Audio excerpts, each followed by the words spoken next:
Hello, I'm Brendan Quinn, Senior Communications Manager at Campaign Legal Center. Welcome to today's Campaign Legal Conversation with Mónica Guzmán, author of I Never Thought of It That Way, How to Have Fearlessly Curious Conversations in Dangerously Divided Times. Mónica also serves as Director of Digital Storytelling at Braver Angels, which describes itself as a citizens organization uniting red and blue Americans in a working alliance to depolarize America. A central goal of this Campaign Legal Conversations series is to encourage an exchange of ideas about our democracy among diverse voices. So we are very glad to have Mónica here to share what she has learned about the best ways to make that happen. For those of you who may be joining us for the first time at one of these events, CLC is a national nonpartisan organization working to advance democracy through law at the federal, state, and local levels.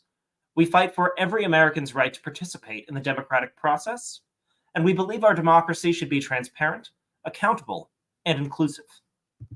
Moderating today's discussion is CLC President Trevor Potter, somebody who knows a thing or two about building relationships with people from different political backgrounds. That experience has come as the Republican former chairman of the Federal Election Commission, as part of a team that helped pass the Bipartisan Campaign Reform Act, and as the leader of a nonpartisan organization focused on strengthening and protecting our democracy. Before I turn things over to Trevor, I would like to review a few housekeeping items. First, please use the comment section on Facebook, YouTube, or LinkedIn to submit your questions. At the end of the discussion, we will do our very best to get to each question, but in the interest of time, we may not be able to answer every question. If you are not able to have your question answered today and you are a member of the press, please email your questions to media@campaignlegal.org. And if you are a member of the public, please email info@campaignlegal.org. And now I would like to turn it over to Trevor. Thank you. Thank you, Brendan, and welcome, Mónica, to this Campaign Legal Conversation.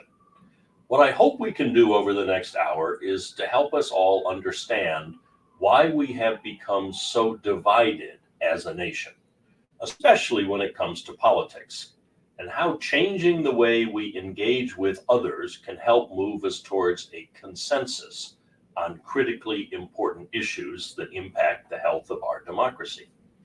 Mónica, your book, an incredibly timely one, puts a high premium on getting to know people as they really are. Can you tell us a little bit about yourself and how you came to write this book? Yeah, hi, Trevor. It's great to join everyone today. Two things led me to this work.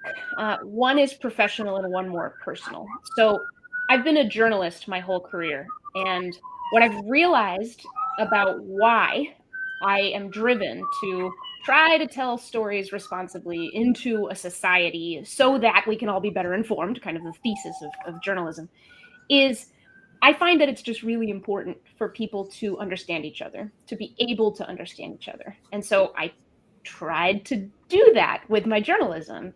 And I think sometimes I succeeded, but in the last who knows how many years, I started to see that there was almost like a fundamental brokenness underneath the institution of journalism, but also lots of other institutions where trust was drying up. And I realized if I want to help people understand each other, writing in the institution of journalism exclusively isn't going to be enough because we're so siloed. There's all these shards of broken glass, and I can speak into some of them, but the others just won't trust me ever and won't even see those stories. So I thought, I got to do something about that. The other thread is the personal one. So I am a Mexican immigrant. I'm the daughter of Mexican immigrants, and we're a very politically divided family. My parents voted twice for Donald Trump, and I voted for Biden and Clinton.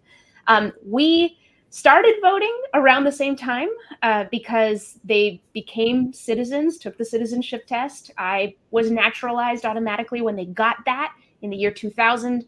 So we just immediately went to two different parties.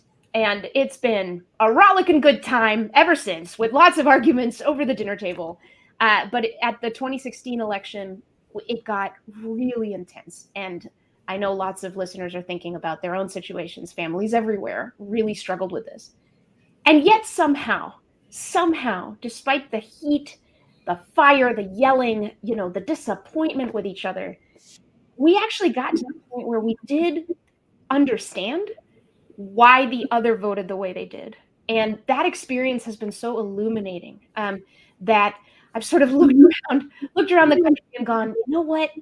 I think this might be easier than people think. I think it might just be. So I started to do research on how do we do this? And then the book came out of that. That is a fascinating sort of grounding for the book and your experience. Here at CLC, we deal a lot with what I think are the most polarized sort of bear pits of American politics or American public life, and that is Congress or the state legislatures, where you have two tribes going at it wearing their R and D letters. And certainly, I would say publicly, on issues that citizens are really focusing on, it is very, very hard to get someone to cross a party line. Sometimes it doesn't really make a difference what the proposal is. The fact that one party is sponsoring it means the other side automatically opposes it. We do a lot of work on democracy building, elections. We worry about the freedom to vote. Have supported legislation to improve our elections, and they're all party line votes, even though behind it, some of the pieces of the legislation actually originally had bipartisan sponsors, but it gets labeled at one way or the other. The one, and particularly when there's a big public spotlight on it, the one exception, I think sort of proves the rule, because it was the action at the end of the last Congress for the Electoral Count Reform Act, which changed the way Congress processes electoral votes after January 6th, when we discovered there were some real problems. And that passed with bipartisan support in both houses, but I think it did so because it was under the radar screen. It did not become politicized. Okay. The leaders of both parties supported it and quietly worked on it. And it ended up in a last-minute omnibus bill buried at page, 1,000 and something, so that it didn't force people back into their polarized party labels. So particularly for Congress or state legislatures, how do we avoid that polarization and get people to talk about actual issues rather than party labels on legislative problems? Yeah, I mean, you named the problem really well. It's public. We are performing our identities and our beliefs when we are in public. There's high pressure to conform and to align because there's so much at risk. What if you're, if you're judged by those on your side, et cetera. So one of the big strategies is to open up back channels and ensure that there are always back channels open. In the book, I talk about containment, this quality of a conversation that allows conversations to be candid and honest rather than performances of our perspective. So containment is the degree to which your conversation is actually contained to the people participating in it. On social media, all of us face this issue where we're kind of in a panopticon where we can be judged at all the times. And the same with politicians. They really, really struggle with this. I've talked with a lot of politicians behind the scenes, off the record, who say, I can't govern like this. But when the cameras are on and the attention is there, I've got to play a game. I've got to do it a certain way. So back channels are really good. I'll say also that it's within trusted relationships built across difference, those things that seem to be drying up, that's where we can really find a way forward even on tough issues. There's a wonderful story just very recently out of the state of Utah. A couple of legislators wanted to ban conversion therapy, this type of therapy that can change someone's gender identity. And an activist who is pro-LGBTQ rights in the state said, hang on, let's talk about this. So the way Governor Cox of Utah talks about it, they locked themselves in a room for days. And these two legislators, the activist and their team, they talked about conversion therapy. They talked about why do you want to make conversion therapy legal? Why do you want to make that legal and ensure that it's legal? And the legislators said, it's not that we think conversion therapy is good. It's just the therapists can't really do their jobs with the way these rules are currently written. And they said, oh, well, let's work on that. So they emerged from that with a bill not to make conversion therapy legal, which is what the conservative legislators initially wanted, but a bill to make it forever illegal in the state of Utah. And it passed unanimously in one of the most Republican states in the union. So the lesson in that is exactly what you were saying. We have to be able to make the behind the scenes conversations work. We have to have enough trust, sometimes even foolish trust, to reach out to someone on the other side, try to establish a relationship, and do it away from the cameras, the public, all of that. All social movements, even though social media makes it look like it all like traffics on likes and shares, there's always a behind the scenes conversation. And that's the part that doesn't get a lot of the glory. And we're missing a lot by not seeing that and emulating that. So you just now, and in your book, spend a fair amount of time on the problem of the modern media landscape, particularly social media, because of siloization, because people come at their media increasingly from one polarized perspective or another. And the point of social media and the way it works is to get people all hyped up. So how do we deal with that in either the legislative setting or more generally? I mean, the example you talked about in Utah, I would have thought the people who favored conversion therapy, when they discovered there was a compromise and a new bill that made it illegal to have conversion therapy, would have gone nuts on social media, and that they would have pressured Republican legislators there. So either in the Utah example or more generally, how do we deal with the fact that social media is set up to get people angry, heated up, and polarized? Yeah, it is a really good outrage machine. And, you know, lots of political playbooks would say, yeah, if you've just suffered a loss or you know, whatever, what you do is you shame the other side, you fundraise off of it, you send out the emails. That's the playbook. And what that does is it just continues the chains of outrage, and it conditions everyone to just follow a script every single time. But when I think about, you know, individually what we can do, given that, look, social media is there, it can be really helpful. It's more about how we use it.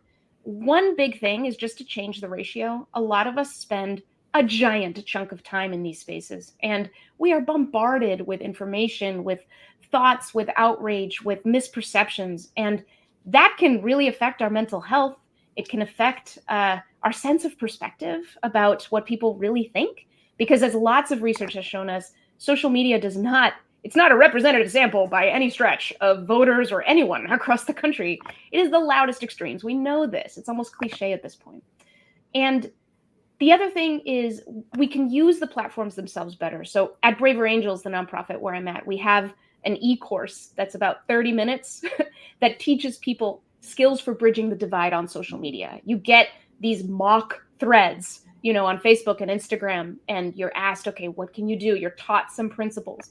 Honestly, one of the main reasons that social media is an outrage machine, that it can be used in these ways by people who want to move us, you know, wherever they want us to go, is that it's so psychologically powerful on us. It really hacks our reactions. If you've ever been on social media for just a couple minutes, and then you kind of go up back to your real world and you realize that you're suddenly anxious or you're suddenly mad, and you go, wait, why am I mad? And you don't even know, because you were just bombarded with like 50 unconscious thoughts. And so the big thing is to make the unconscious conscious.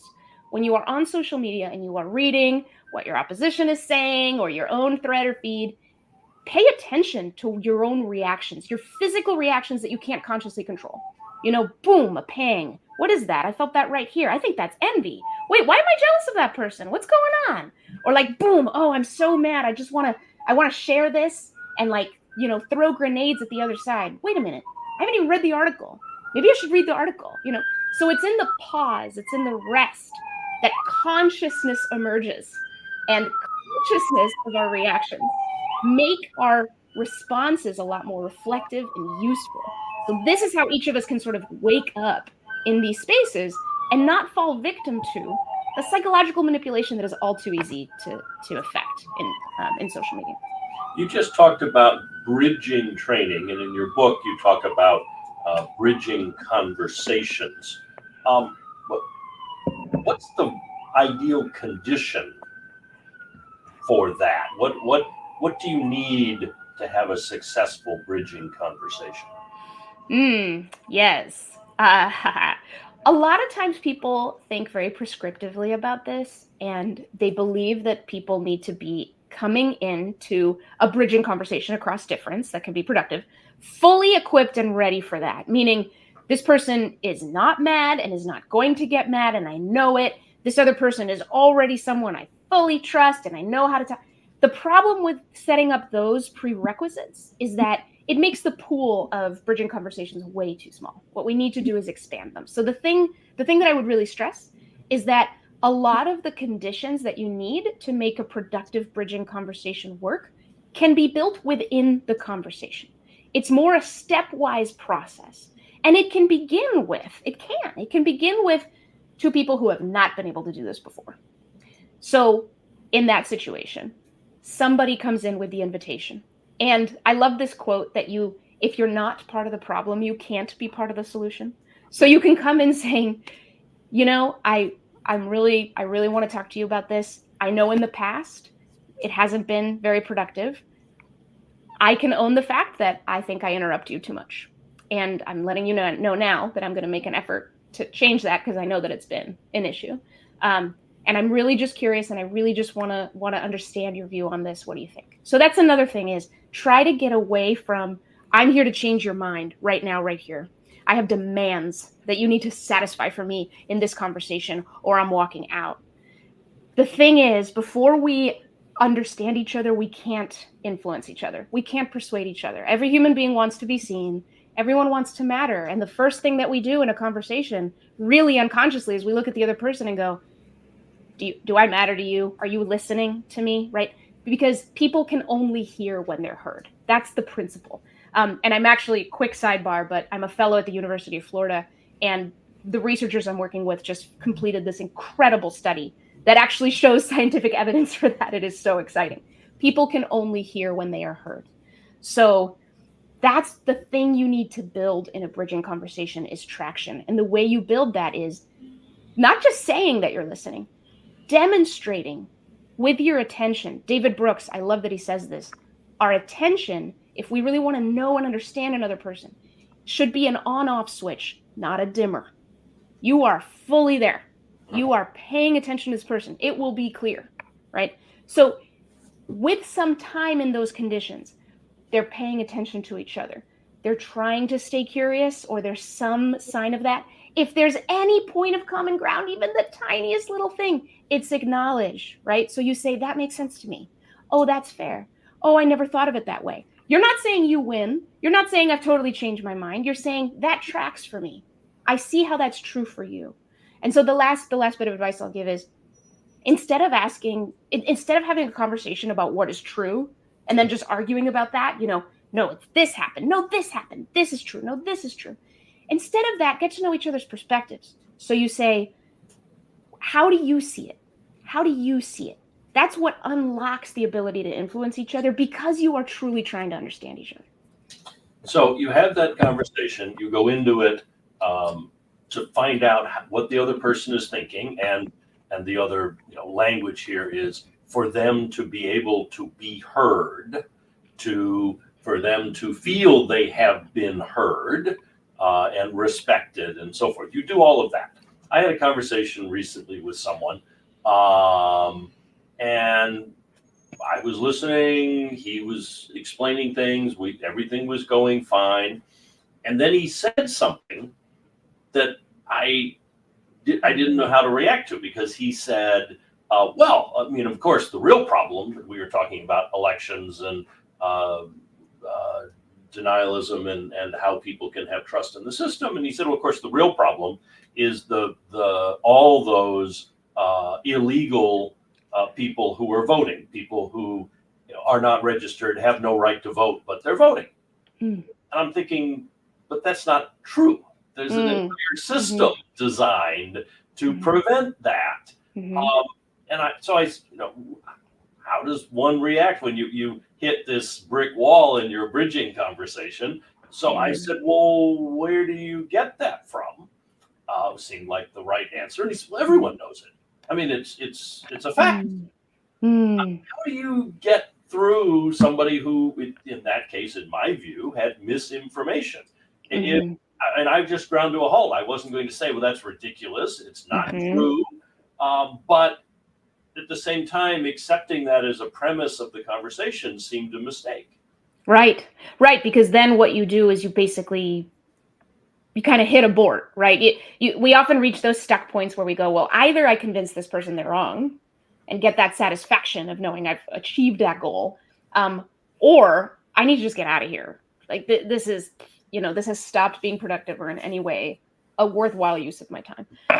So one of the things that you did that is great is your first response was a question. I forget quite what it was. What did you mean by that? Where do you get that from? Where did you get that from? Yeah. And so, yes. And if he says, well, it's just a fact, right? That's the crossroads. That's the point where you can say, I can stay on this conversation about what is true, which might put me in this binary jam. Or that's where you can go, I wonder how he came to see it that way as a fact. I'm going to go to the conversation about what's meaningful. So we're not going to talk about what's true. For at least a while, we're going to talk about what's meaningful. So this person sees this thing that I believe to be untrue as a fact. How did he come to see it that way? And now the questions are totally different, right? Tell me what you thought about the last election and how it went. What was your experience of voting this last time? So I'm curious, when you see stories or articles about all this that's going on, I have such a different perspective from you, and I'd love to know, like, what are the things that really stand out for you? And then my very favorite question, what concerns you? Oh, so what ultimately concerns you about our elections right now? I know there's a big thing about them seeming really untrustworthy to people. It sounds like for you, a big concern is voter fraud. Can you tell me more about where that came from? What was the first time you remember this really coming up for you as a problem, right? Turn them into storytellers. Get them to tell you that story. Well, it was a couple years ago. I was watching this thing and this story came up out of Louisiana and I thought, oh my gosh. And you go, wow, tell me more. There's also great social science research that questions of elaboration, like tell me more, keep people engaged in a conversation and make them want to continue to explore. Now, you may be wondering, but we're not getting to truth. Isn't truth what really matters? And yes, truth is what really matters. But we cannot access truth without trust. And we cannot get to trust unless people feel truly heard. So if our reaction to hearing someone say something we think is just patently false, if that reaction is just to shame them, tell them they're wrong and walk away, we have abdicated any possibility of exploring truth together. The other thing I'll say is that even if a person believes something that you believe is patently false, chances are there's some truth in their story. There is always truth in their story, in fact. Their path to those beliefs has something worth learning. And you never know. You never know if something about what they're saying, okay, maybe, fraud is not a massive problem, but maybe he'll tell you about, that time in New Hampshire he heard about where they really did find fraud in 2020 in this one county. And he'll tell you about how worried he is about that. And you can have a really constructive conversation that acknowledges the nuances of the issue. And you can say, yeah, maybe there's a little bit of fraud, but here's my issue at Campaign Legal Center is accessibility. We got to make sure that people can vote. So, let's really, really talk about this in real terms with each other. So I know that in your book, you recount this really interesting conversation in Oregon, I believe, between rural citizens, rural residents, and urban residents. I guess one was from Seattle and one was from rural Oregon, if I've got that right. And that touches on one of the big divisions in this country at the moment, which is between people in so-called blue cities and red exurbia or farmland. So how did that come about and what did you learn from that? So the way that came about is after the election in 2016, the Washington Post created this interactive map online, and you could type in your own county, and it would spit out the county nearest to yours that voted exactly opposite in that election. So when we typed in King County, Washington, where Seattle sits, what it spit out was Sherman County, Oregon, this county of mostly wheat farmers, agriculture, just over the border on eastern parts of the state. And I was running a Seattle publication called The Evergrey, this community newsletter. And so we shared this with our readers and we said, would any of you be curious to cross this divide? And a lot of people said they would, because just after that election, a lot of folks in Seattle living in the liberal bubble said, I don't have a way out of this liberal bubble. I don't feel like I can get to know anyone who's truly living differently. So one thing led to another. We found incredible people in Sherman County, agricultural agent named Sandy, who's a dear friend. And we co-organized this visit. So it was 5 hours there and 5 hours back on a Saturday for 4 hours of being together and having conversations to get to know each other and to figure out some of this political stuff, or at least get a start. Some of the key things we did, though, is we didn't just arrive and start talking. We arrived. We came with a kind of housewarming gift. I think it was an orchid and a card. And then we took a short tour of the wheat fields. And then we sat down for a meal that they had donated. And then we got to the exercises. It's so important to put the who before the what, to make sure that we see that people are people. I was terrified. I was so ready for the worst fights to break out. And on the way back, I was like scratching my head going, what was I so afraid of? We get so sure that conversations are going to be so terrible, that these divides are so vicious, that we then put so much distance between us and other people that we forget. Most people are great and fine, and it's not going to break out into this big thing. The main thing I learned that I will never forget, it's a lifelong lesson, is that we make this extraordinarily pernicious false assumption many times over the political divide. The assumption being, if you oppose what I support, you must hate what I love.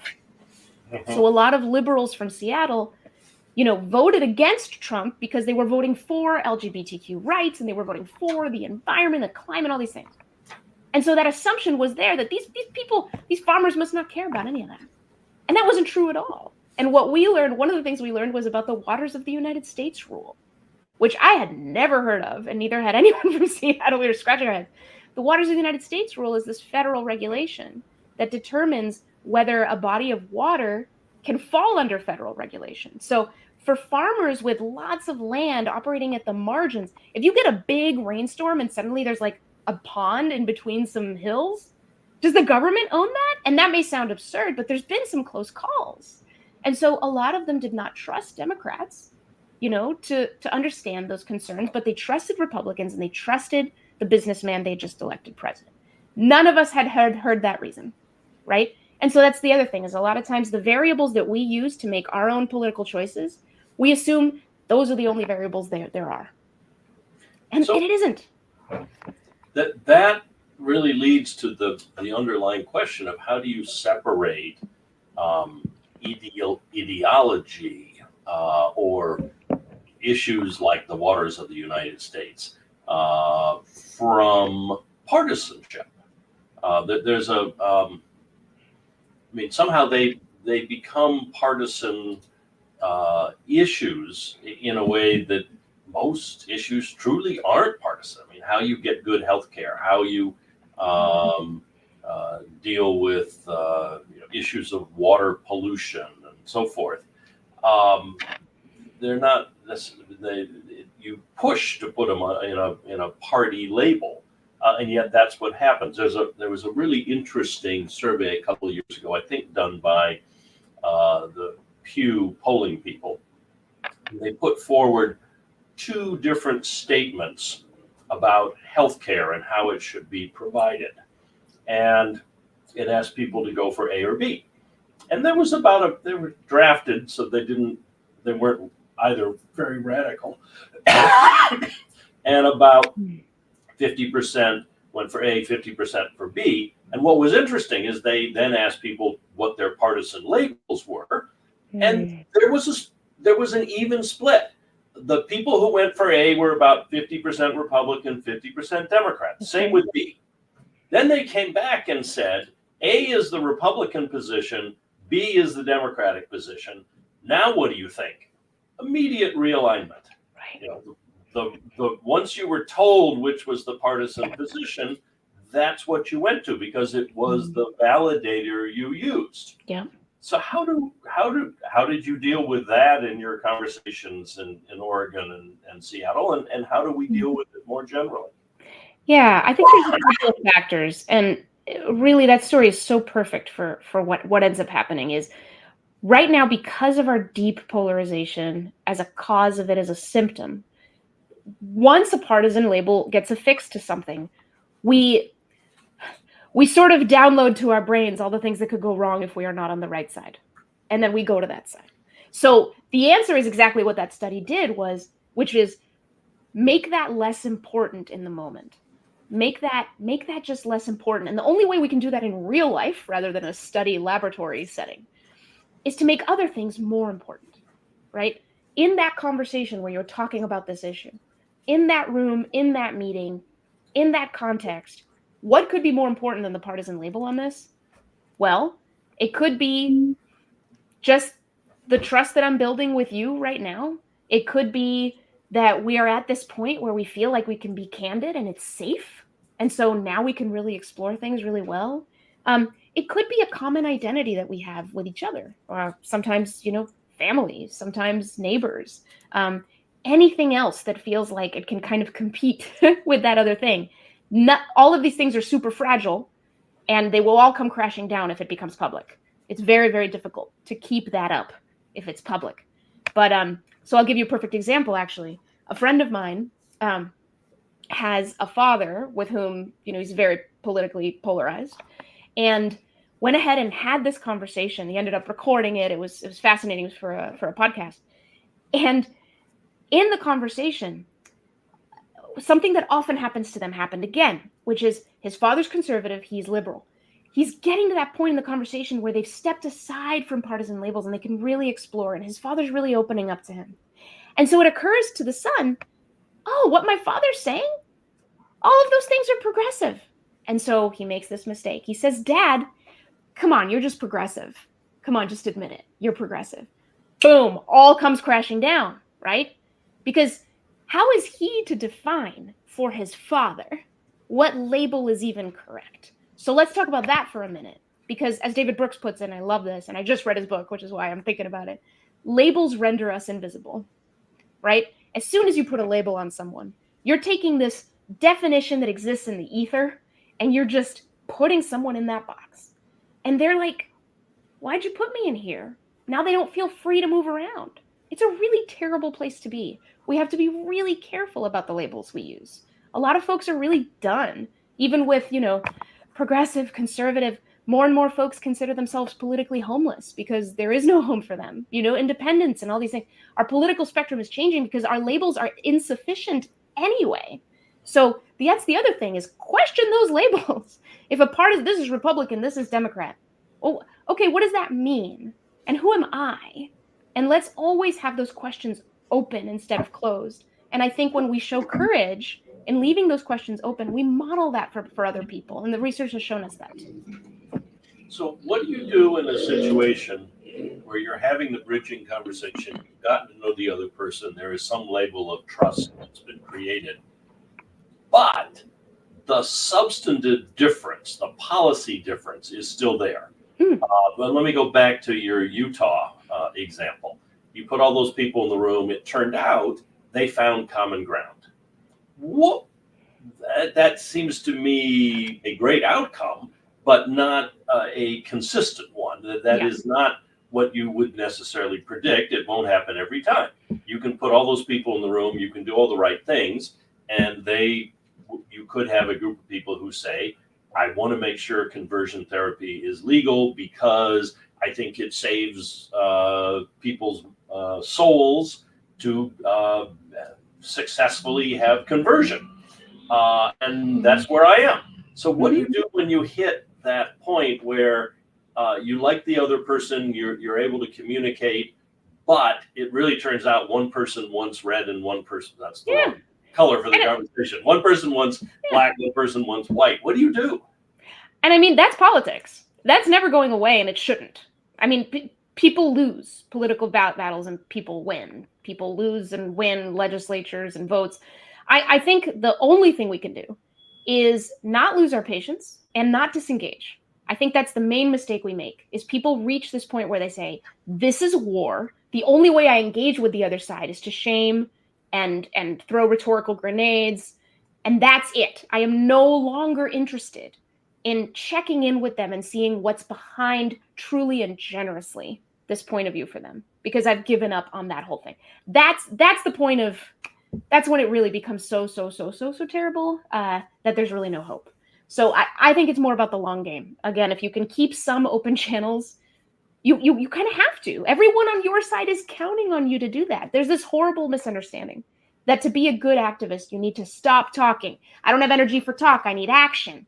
And all I'm going to do is, hold up my sign and do my slogan. Now, in a healthy society, we need mobilizers. We need people who have the slogans. We need people applying lots of pressure. But they need to all be in balance with people who are having the background conversations. If that system is out of whack, then we start misperceiving everything. So there's been all these fabulous studies about like gun regulations and immigration where people perceive that the divisions between us are way greater than they actually are. There's actually a ton of common ground among voters on immigration, but you wouldn't know it because the politicians have like staked their claim and trenches and fundraised off them, and it's dishonest and it's actually inaccurate and wrong, So anyway, but it is true that you win and you lose. You got to play the long game. You have to have that open channel. I have this with abortion with several people that I know, where we can come back to a conversation. It never really ends. And we've gotten to this point where like all of us have a little bit of openness. And that's a difficult thing to maintain in a really polarized time. But I think it's really, really, really crucial to just stay open to new reasons, new things you haven't thought of. I called my book I Never Thought of It That Way, because those glimmers of insight into somebody else's perspective just impacted your own, just enriched your own. You don't know what it's going to grow into. You could end up changing your mind, but it might be years. It might be weeks, So that's what we have to do. We have to remember that we can't control other people. All we can do to try to influence somebody else's thinking about something is first really be in a position to hear them and understand how they came to believe what they believe. And then once we reach that point of calibration, the only way I change my mind is if I tell myself a story that fits me better and points me in a new direction. And the only way you influence me and what's in my mind is by telling me your story in a context where I can really receive it. And I hear your story and I go, oh, I never thought of it that way. And then something changes in my path. Chances are it won't change the conclusion. It won't change where the path leads to, but it might over time. Can't give up on that process. That what we're talking about is often in your description in the book, the result of in-person conversations. So it's one person, my talking to you, or a room full of people, but still in person. Is this translatable to a broader scale? I mean, CLC spends a lot of time trying to figure out how to communicate with people who have questions about the security of the election system and give them information so they understand the system better. But, the concern there is that someone will think they're just being disrespected and told they're wrong. So in those broader scale communications where you don't have what I would call the advantage of being able to get to know someone in person, learn their story before you get to the substance, is there anything you've learned in those personal conversations that's translatable to the broader scale of messaging that we do? Yeah, no, it's a great question. I mean, there's obviously ways to make your message at least receivable by people who have very different perspectives. What that requires is a high degree of sort of kind of collected intelligence about how different words, different phrases, different language, lands with folks who may come from different perspectives. That's a very difficult thing to do. Very difficult, very worthwhile, however. But I would say the most important thing to do in those kinds of communications is have an avenue where people can communicate back. So I'll give you an example from an in-person context, but only because it's a good example that illustrates the same principle. There's a sociology professor at Wheaton College in Massachusetts that I was talking to, and she was saying that in her class, the students just stopped talking about hard issues. They just checked out. And so she's wondering, what the heck am I going to do? So she decided to start a new semester with these notebooks. And she handed out these notebooks to all her students. And she said, at the end of every class, we're going to take 10 minutes. And I want you guys to write down, answers to the following prompts. And it was like, how did class go today? Did you feel like the things that you wanted to say, you were able to say? What do you think we didn't get to? That kind of thing. One day, she shows a documentary about Appalachia. And the conversation was all about race and racism. So great, good conversation, awesome. She collects the notebooks and she sees from a student who is from Appalachia say, okay, that was a cool conversation, but we didn't even talk about class, poverty, the socioeconomic divide. And that's huge in Appalachia. I feel like we really missed that. The next day she comes in and she says, y'all, thank you for your feedback. Instead of moving on with our curriculum, we're going to have another day of discussion. And this time it's going to be about socioeconomic divide. Thank you for giving me that feedback. So that's a long way of illustrating. You have to have some channels of containment to your audience where they can feel heard by you more directly. So you do your communications, but find opportunities to say, how does all this land with you? We're curious about views, that may be surprising to those in our community. Here's a form, here's a survey, here's an hour-long Zoom. I don't know. Come join us, talk back, in other words. I think without the talking back and the safe channels to do that, no one can appropriately communicate to a broad audience. Now, that really does make sense. How would people get involved in this? What way would you say if someone's interested? Obviously, they should read your book. Once they've done that, how can they become active participants in the bridging world? Yes. Well, the lovely thing is it's a booming space. There's lots of organizations. Mine, Braver Angels, has almost 100 chapters across the country. Each chapter must be co-led by liberal-leaning and conservative-leaning co-chairs.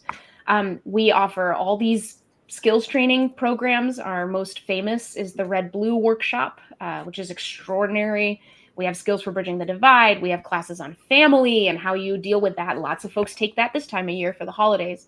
But the way to be active in this is, you can look for a Braver Angels Alliance, or you can go to Living Room Conversations, a wonderful organization that has downloadable kits for conversation. You can go with Starts With Us. You can go to the Listen First Project. I mean, there are so many resources out there. And I think it's honestly the way to be active is just to practice it. Just practice it in your own life.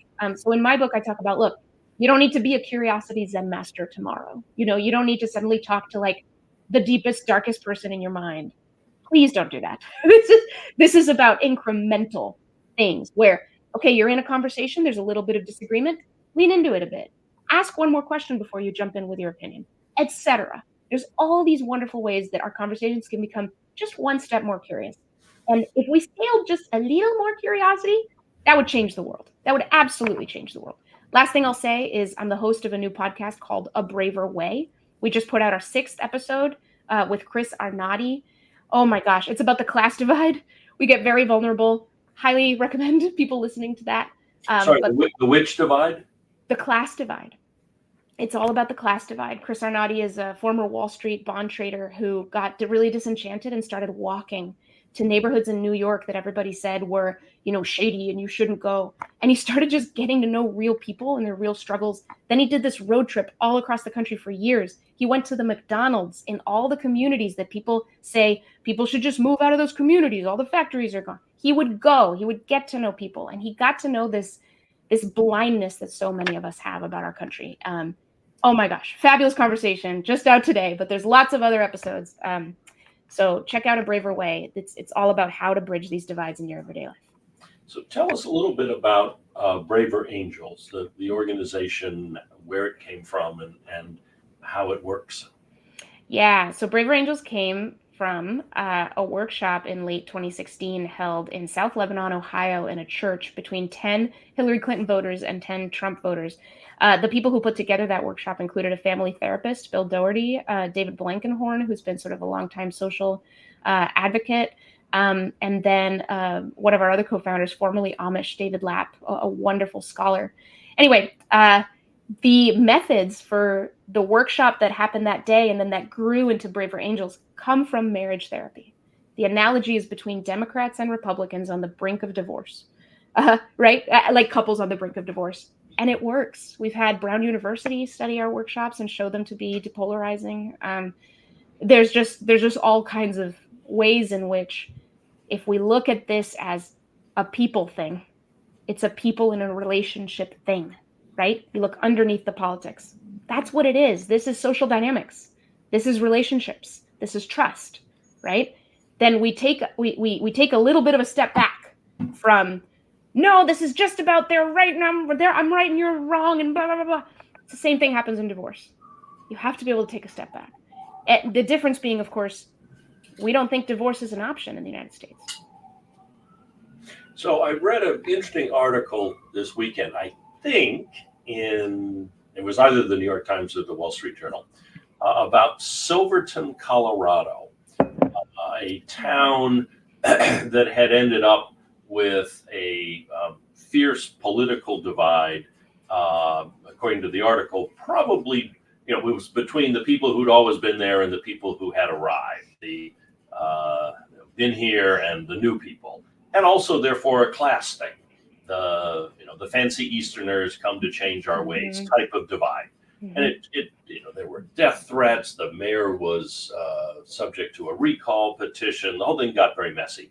They hired, largely with city money, but not entirely, a what you would call or are describing as a marriage therapist, as someone to come in and run workshops and do what you're saying Braver Angels facilitates, which is to have a conversation.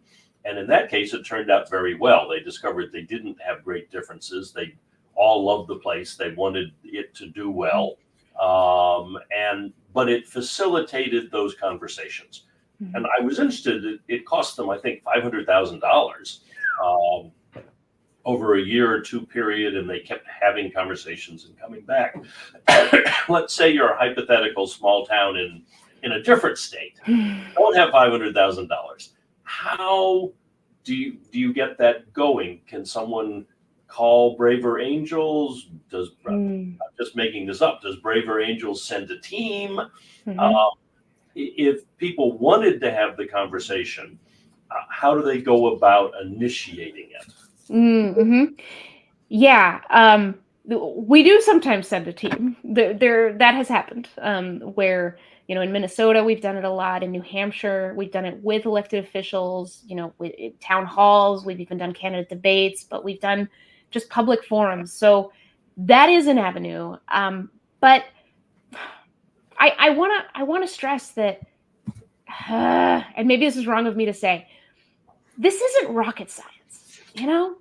Like, I think the reason that it's so helpful to have outsider with a lot of seasoned experience in this kind of conversation is that they are experienced with seeing the signals, understanding the structures and the design that's going to really quickly and effectively get you to this place. But that doesn't mean that people are incapable of getting themselves to that place. It just doesn't. And I really think it's important for people to know that. There are things you can do in the way that you behave that influence the tone for everyone around you. There are questions you can ask. Really simply just asking the question, what is the best way to design the agenda of this meeting so that we can truly hear each other? Just asking that question and taking the time to think about it. You may not have, the rubber stamp, like official best thing that someone's come up with for $500,000, but you'll have something that's a lot better than just jumping into a conversation blind. So Yeah, I really think I sort of come from that place that this is easier than we think. It is psychologically very difficult, but with practice, we build the curiosity muscle, we build the disagreement muscle, we become able to speak fully, freely, and without fear. Isn't that what we all want? That is what we all want. And we want to be able to empathize with struggles, in small towns or anywhere else when a community is a certain way and then it's changing. That's scary. That's hard for people. It's okay to admit that, right? And then when new people come in, they ought to be part of what builds that culture. And that's hard for the people there. That is difficult. Okay, I think a lot of times we expect things of each other that are unrealistic, and that leads to a very unempathetic and really rigid place that we don't need to be in. But it does. I mean, I hear you what you're saying in terms of how people approach the conversations and the importance of being open and hearing others. But it seems to me inherent in the model you're describing is having some sort of convener who is seen as a neutral figure. The marriage council model suggests somebody who's had some experience doing this before. And is that something that people interested in these sorts of conversations can find through Braver Angels, or how does one find such a convener? Yeah, we have thousands of trained moderators and facilitators across the country who are trained in doing our workshops. Our workshops, we have 50 of them. There might be one that fits the community that you may be representing. And yeah, I mean they're spread across the country. Definitely helps for someone to come in from the outside. We know this, over centuries, that it always helps for that. Someone to represent the structure and the design, because you are just so stuck, right? But I will say, again, it is not impossible to do it without a moderator. You just need a community that has put in the hard work of building strong one-on-one relationships across difference.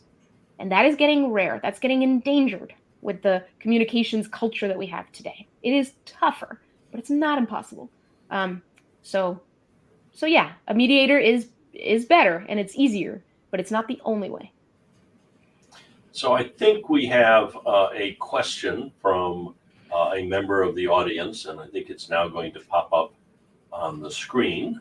How do you navigate power imbalances between discussion participants in which one person feels like they're having a philosophical discussion? I'm not sure there's more to that question or not. But let's start with the power imbalance. And another person feels like their very right to exist is being debated. It is being debated. So, yes. One person is really feeling threatened by the conversation, and the other person thinks it's more abstract. How do you deal with that? Yeah, nope, that's everything. Yes, I hear about this a lot, and it is a very open, ongoing type of struggle that a lot of folks feel these days, because our political issues are more than just a disagreement. They're more just something to argue about or to get philosophical about. For many people, that is so true. So one thing I definitely want to say is, look, there's no universal prescription. There's no sort of template that you can apply to all conversations all the time. It's your relationship with that particular issue, your relationship with this particular person, and then the context of the conversation that you are having. So it helps to understand, I think, the power of presence. So I'll be honest with you all. I sometimes get uncomfortable talking about power dynamics, because I feel that one of the things that we miss, while it is so true that power affects everything, it's everywhere, right? We don't often talk about the power that can be built within a conversation. Within a conversation where there's a lot of trust and calibration that builds over time, what's wondrous and miraculous and incredible is that sometimes those two people, things outside can fall away. Those two people in that moment, in this present conversation, in this thing that we're talking about right now, and I'm hearing your story and you're hearing mine. After a while, the philosophical stuff drops away because I'm here with you. And if you're still there sharing your story, and I'm the one that came in philosophical because I don't have as much at stake, I'm really opening up to you. And so there is a power that can be built. There is a kind of parity, parity. There's a kind of equal ground that can be built in a conversation. I'm afraid that a lot of times we do look at the power imbalances in society. We combine that with the fear that we have of each other. and a lot of it is founded and understandable for sure. And then we tell ourselves there's no point in engaging whatsoever. But there is, there's also something about, well, let me tell this story. There's a student in Calvin University in Michigan who is a Black immigrant from Africa. And she went to a wedding. She was invited to a wedding. She was like the only Black person in the room. She's sitting at a table. There's this older white man next to her. And the older white man starts talking about immigration and starts saying things like, gosh, like, I just feel like you people are kind of ruining things for us. And she's going, oh my God, like, talk about right to exist, right? Really, these things that he's saying to her. And she's not really saying much back. Like, and she finally goes, you know what? I'm not here for this. I'm here to dance and have a good time. She gets up, she goes and dances. 45 minutes later, this man approaches her and apologizes and says, I'm so sorry. I don't know what happened. I'll be honest, I'm not often in the presence of people who are different from me in this way. And I was being very disrespectful and I'm sorry.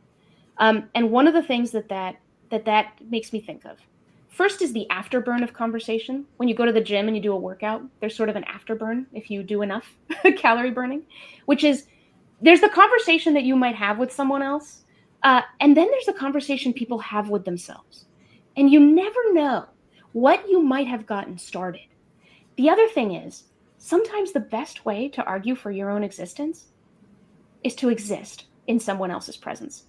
You know what I mean? Like, I think there's this sense that, oh my gosh, if I feel threatened and I think that others don't believe I should exist, I need to make my case, I need to argue, and I need to tell people all the time, I need to open my mouth, and I don't want to because it's so dangerous. But there actually are effects merely with presence in difference. Just being in the room. That's it. Can I say one more story on this? You can. We're going to close. So what I'm going to do is say, can you make this your closing story and thought? Anything you want to say to leave our audience with thoughts about the book or anything else? This is your chance. Oh, okay. Then I'll just give the closing thoughts on the book. Yeah, look, we're in a real bind out there. 2024 is around the corner. I can't believe it's next month. This presidential campaign, we know what it does. It hijacks everything. It's going to make people really stressed out, really anxious. Our communications technologies are going to suck us in. They're going to consume us, and we're going to be consumed by our anxieties and worries. The more that we can do to help each other connect as people, not as labels, and to have contained conversations one-on-one. They may seem small, they may seem insignificant. They are not. The more we can do to invite presence and difference and to pull people away from these spaces where everything seems like a catastrophe, then the less we will walk into a catastrophe. So I just want to say that. Even if you can increase curiosity by a tiny bit in your own life, it will make a world of difference next year and on. So stay curious. Well, that's certainly a challenge to all of us, and a mission, because you're right. I think this is a time when the country's feeling very polarized, and people on both sides of whatever's going on out there are feeling unheard. So, Mónica Guzmán, author of I Never Thought of It That Way, thank you so much for joining us and telling us about the book and telling us about Braver Angels. And we appreciate your broadening our views of the world and opening us up a bit. So thank you so much. Really appreciate it. Thank you. Thank you, Trevor. Thanks, everyone. Thanks all.